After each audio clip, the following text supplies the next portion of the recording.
This episode of the Therapy is a Christian podcast is sponsored by BetterHelp. If you think you might be feeling depressed, stressed, anxious, or overwhelmed, which I know we all have, BetterHelp is here to help. So I think about all the time when I first started therapy back in 2018, and if I had never taken the step, where my life would be at now, especially having had now become married, have a kid, gone through a pandemic, being pregnant in a pandemic. And I remember just in general, when I got engaged to my husband right before starting therapy, how overwhelmed I was. Just the thought of, I'm about to commit my life to this person and I don't even know how to cope with anxiety and just feeling so overwhelmed all the time. And so I'm so thankful that I took the step to actually go to therapy, because I really believe I gained so many tools from having that experience. And now, still being in therapy now, 4.5 years later, I've learned so much throughout those different transitions, specifically just having a space for myself. So BetterHelp offers licensed therapists who are trained to listen and help you. When you talk to your therapist, you're able to talk to them in a private online environment at your convenience. There is a broad range of expertise in BetterHelp's 20,000 therapist network that gives you access to help that may not be in your area. You may be a college student and really needing an online experience. You may be a working mom who doesn't have the time to actually go drive to a therapist's office. Or you may be somebody that works from home and likes the convenience of being able to take a break during your day to meet with your therapist. All you need to do is just fill out a small questionnaire to be able to help assess your specific needs, and then you'll get matched with a therapist within 48 hours. Then you'll schedule a secure video and phone session, plus you'll be able to exchange unlimited messages. And that is so amazing because everything you share with them is completely confidential, which means they can't go out and share your business with other people. So the useful part about this, and I think what is amazing, is when we transitioned into the pandemic, I was able to actually meet my therapist online, and I did not realize how much of a convenience that was. And it was so helpful. So if you get matched with a therapist and you don't like them, or you don't feel like you are really able to open up to them, you can request a new therapist at no additional charge anytime. So y'all, join the 2 million plus people who have taken charge of their mental health with an experienced BetterHelp therapist. I have a special offer for you guys for the Therapy as a Christian podcast listeners, where you can get 10% off your first month at betterhelp.com/Roslyn Renee. That's better, BETTER, help, HELP.com/Roslyn Renee, ROSLYNRENE. Thanks again to BetterHelp for sponsoring this podcast. Now let's get back to the show. The last thing you want to hear while listening to your favorite podcast is another gimmicky ad. NJM feels the same way. It's why they provide award-winning service without the use of mascots or repetitive jingles. And when you upgrade to NJM, you could even save on your auto insurance. Better service and possible savings? Sounds like a win-win.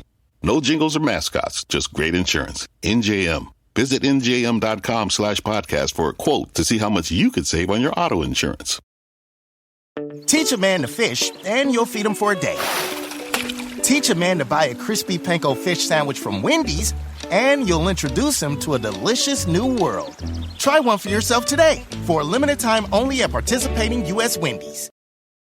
Hey y'all, welcome back to another episode of the podcast. I am super excited for you to listen to part 2 of the social media and mental health series that I did back in 2021. So this is a throwback episode. This is in my top 10 listened to podcasts of all time. And so I wanted to bring this series, especially going into 2022, as social media is a big part of our lives, and just kind of talk a little bit on this episode on how to actually take a break from social media. So if you heard in part 1, we talked a lot about inspiration versus insecurity and how social media can impact our insecurities. In this episode, I'm actually going to talk about how to actually take a break from social media if that is something you desire or want to do. So I hope that you enjoy part 2 of this series and be on the lookout for part 3 and 4, which will be coming in the coming weeks. And so now let's get into the episode.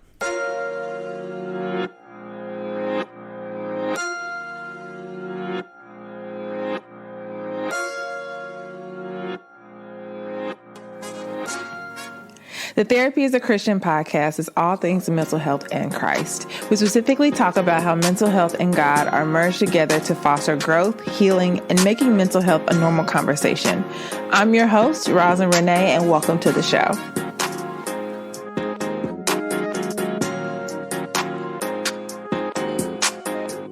Hello and welcome. You are listening to the Therapy as a Christian podcast.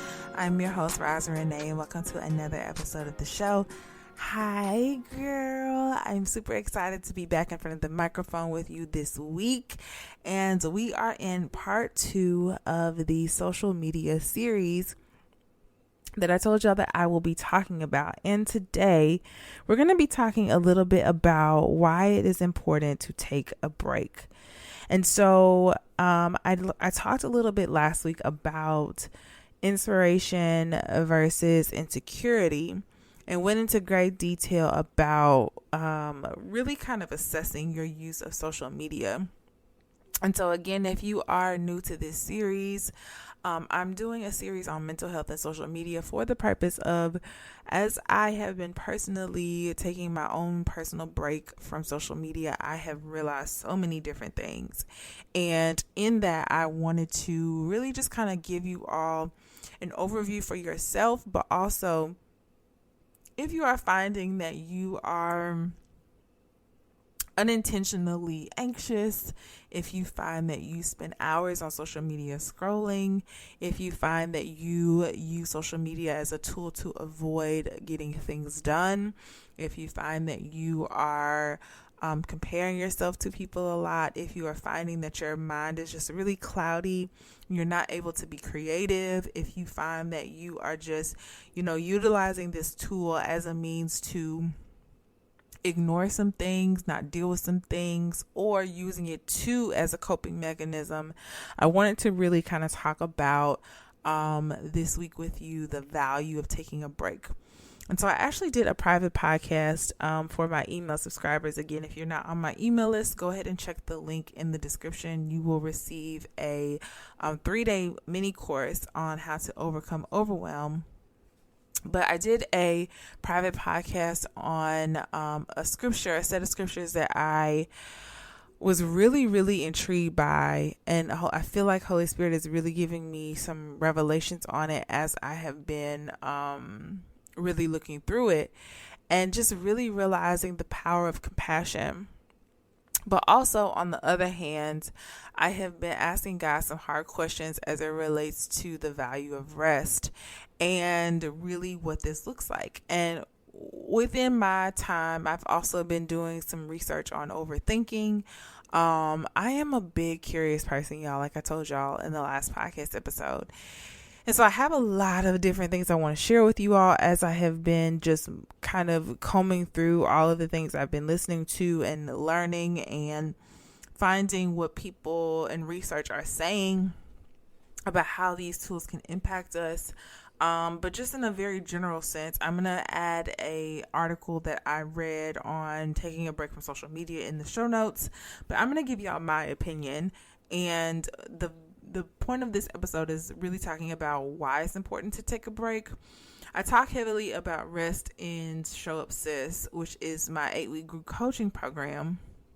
But I really think that we don't really understand the value of tapering down certain things or the importance of tapering down a lot of things. So for one, we actually, if you've been using social media as a crutch or something that you have been using it for as a coping mechanism meaning you run to that when you're feeling down or you run to it out of habit, it can become really habitual. And actually, when you build a habit for so long, it can be hard to break. And so really what happens when you need to switch something or move it to something else or turn this habit off, you can either go cold turkey or you can really start off slow. And so what I saw within the research was that social media for teenagers currently, but I do think that this has impacted a lot of millennials too, which is my age group. I'm 31. So within the 25 to 40 range, within that time frame with millennials, is that stress social media can impact stress, anxiety, and depression. And I think it's this unintentional, this is the first point. I think it's this unintentional thing of, what we're feeding our minds. And I would like to encourage you as you're tapering this off and what is the point of the value of a break. I think it's just really understanding that the point of the break is to really, really rest your mind. I think that the value of a break and taking a break maybe from social, if it's for a couple of days, a week, a weekend, just finding a way to taper off a little bit of things to give yourself the ability to rest. Another thing, and what this article was really kind of pointing to was, how do you know if you need to take a break? And the second point is, if you really notice it's not fun anymore, if you use social media for entertainment, or you find that you use it for content creation, or you use it to just kind of laugh, but you're finding that you're using it and it's not really that fun anymore, you feel burnt out, you feel like you're taking in too much, it doesn't become enjoyable, that can be a reason why you might need to take a break. You find that you're comparing yourself to others. You find that you're really, really weighing what your measuring stick on with other people. And to be honest with you all, a lot of times too, we don't even know what we want. I'm going to say that again. Sometimes we don't even know what we want. There's one thing that I always like to say is that clarity brings the ability for us to be clear.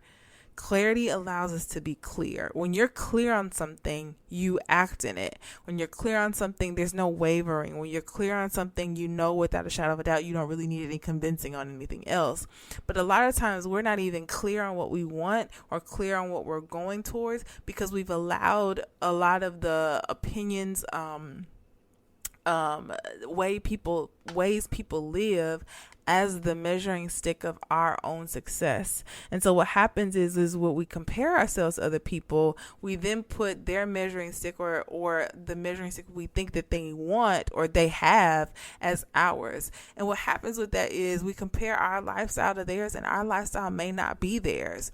So I can't compare my life currently to where I was 5 years ago, because it's a completely different place.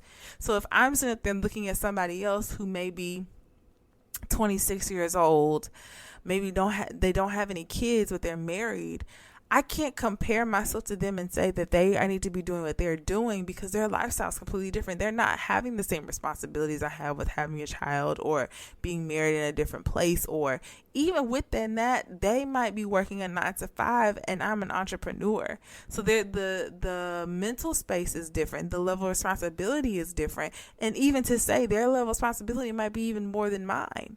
But because I put so much of a measuring stick on what they're doing, I'm not even able to focus on what I actually want. There are so many times I tell people or ask people, I got this really amazing idea from my friend Tatum, which you know her, she's the podcaster of the Blessed and Boss podcast. But when I was pregnant and I was about to have Elijah, Tatum, I had asked Tatum some things about postpartum, and she was like, you need to make a happy list. And she was like, make a happy list of the things that you really, really enjoy doing. And whenever you find that you're like overwhelmed or stressed or like just need a mommy break, you can pull from that list of things that you want to do. And so I've kind of taken that tip with me as I've done like client work and all of these things. And I've asked clients, what is it that makes you happy? What are things that you enjoy doing? What are things you do for self-care? And a lot of times they can't even pull those things out, because a lot of the self-care is like fleeting. It's either not there, or they haven't done it in so long that they don't know what it is. And so we compare ourselves, meaning we think we need to do what that person does, and really we need to find out for ourselves what we really want. What is it that God has told you to do that you haven't done? And even if it's something he's told you to do or given you vision of, maybe that's not the current season. Maybe there's some things you need to work on in the interim of that season. And ask, like, what is that? But you can't compare because when you compare yourself, like my therapist tells me all the time, comparison is the thief of joy. You never experience what joy feels like. A lot of us don't even probably remember what joy feels like because of the things that we maybe have been through, or even just the last 2 years of what we've experienced with the pandemic. But the thing is, you can't compare what somebody else's joy is to yours. Okay. Another reason you may need to take a break from social media is you're constantly distracted. So as I was researching this, and I told y'all, I think I said this last week, but how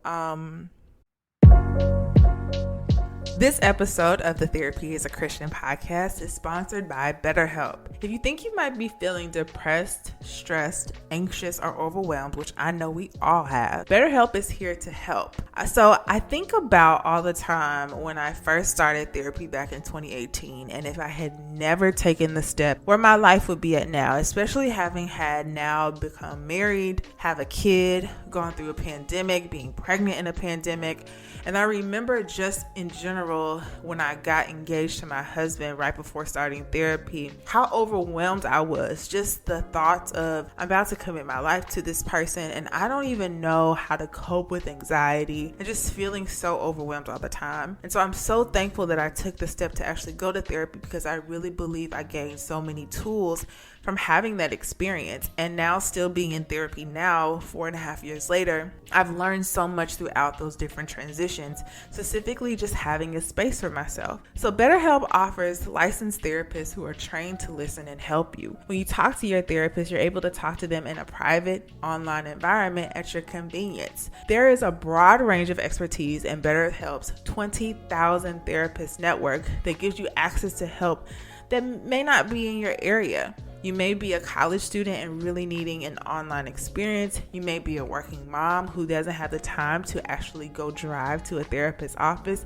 Or you may be somebody that works from home and likes the convenience of being able to take a break during your day to meet with your therapist. All you need to do is just fill out a small questionnaire to be able to help assess your specific needs, and then you'll get matched with a therapist within 48 hours. Then you'll schedule a secure video and phone session, plus you'll be able to exchange unlimited messages. And that is so amazing, because everything you share with them is completely confidential, which means they can't go out and share your business with other people. So the useful part about this, and I think what is amazing, is when we transitioned into the pandemic, I was able to actually meet my therapist online, and I did not realize how much of a convenience that was. And it was so helpful. So if you get matched with a therapist and you don't like them, or you don't feel like you are really able to open up to them, you can request a new therapist at no additional charge anytime. So y'all, join the 2 million plus people who have taken charge of their mental health with an experienced BetterHelp therapist. I have a special offer for you guys, for the Therapy is a Christian podcast listeners, where you can get 10% off your first month at betterhelp.com/Roslyn Renee. That's better, BETTER, help,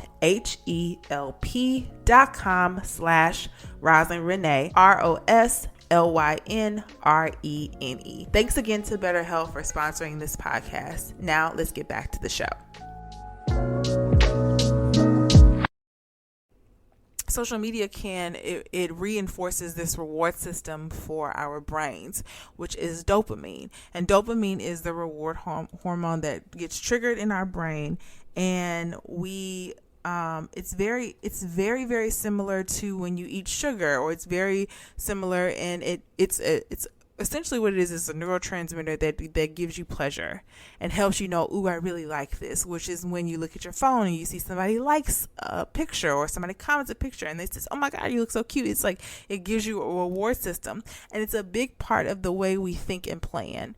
And so when you're constantly looking at this reward system that feeds rewards you or motivates you, or in that sense of that area of your brain, when you're constantly feeding this, what the research was talking about is how it can actually burn out. That's where it goes into where people talk about them saying that they don't even know why they're scrolling.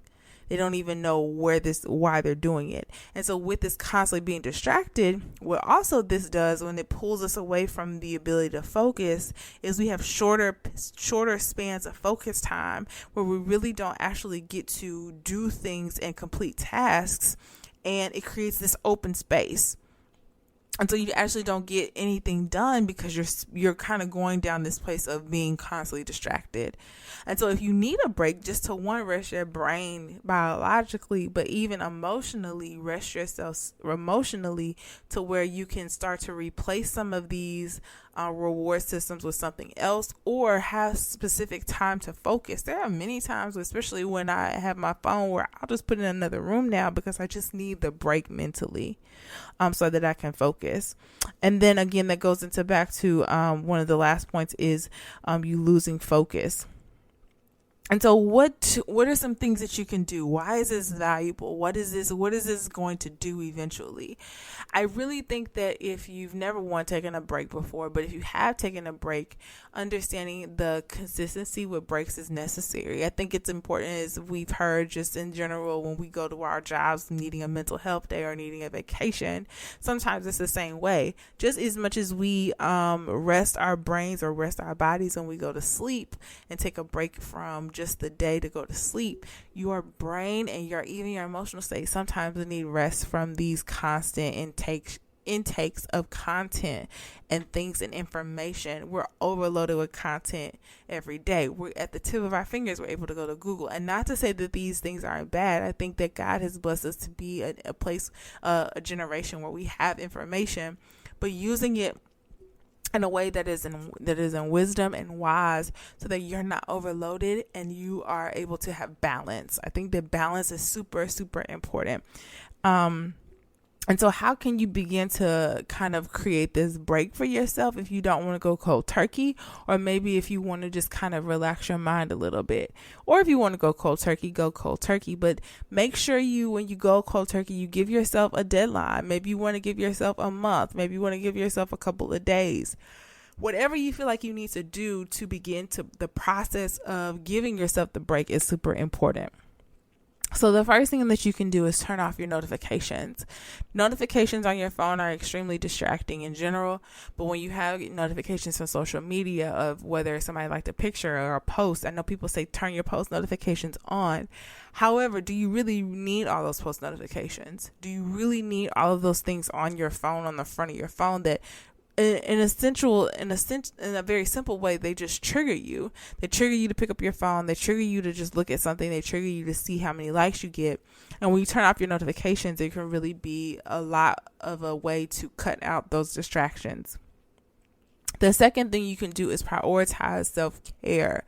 Prioritize self-care. What does self-care do? Self-care pours back into you. And again, self-care is more than just going to get your hair and nails done, even though that's good, but it's doing things you enjoy. If that means going to dinner with someone you love, if that means interacting with them, if that means taking a walk in the park, if that means going to Target and walking around doing nothing, if that means going to a place that inspires you, going to a museum or something of that nature, whatever it means to actually do something that you enjoy, taking a hot bubble bath, finding a way to spend time with your kids where it's uninterrupted, where you don't have your phone in your hand, or they don't have their phone in their hands, or you can actually have a conversation. Like, what does that actually look like? Self-care is really, really pouring back into you, but also even pouring into those people that are around you.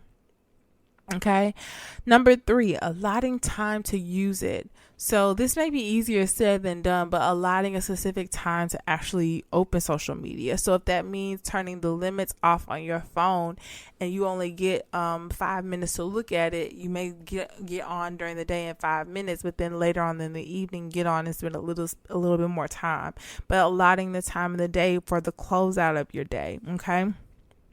Number 4, filling in the time with things that are helpful. So this goes into when I was talking about replacing it. So if you are on a break, let's say you're like, I don't even know what I need to do with this time. Sis, girl, baby girl, this is the perfect time to discover those things. So if that's reading a book that you haven't read in a long time, if that is going for a walk or finding some time to actually do that, it's something you may have never done. That can be something that you can do. But filling in those things with filling in that time with things that you may want to do, like meal prep, going to the grocery store and doing some, like really finding some good food, like cooking good meals that you really, really enjoy, maybe making a cocktail with your spouse, like finding something that you can do to fill in that time with something. The fifth thing is creating a happy list. This is what I was talking about earlier. So my happy list, I can tell y'all, because I love like sharing this happy list. I thought that was a brilliant idea that Tatum had gave me. But my happy list consists of things that I really, really enjoy, like things I put it as in the note section in my phone. The reason I put that in there is because I wanted to be able to always gravitate to it whenever I was out, or whenever I wanted to do something, or whenever I was needed. I knew I didn't want to write it down in a notebook. I put it in my phone. So I'll read my happy list out to y'all. My happy list consists of taking a bath and lotioning down. So getting some like really good scented lotion and taking a nice long bath and lotioning down. Starbucks coffee, walks in the park, journaling my thoughts, time with my husband, and prayer.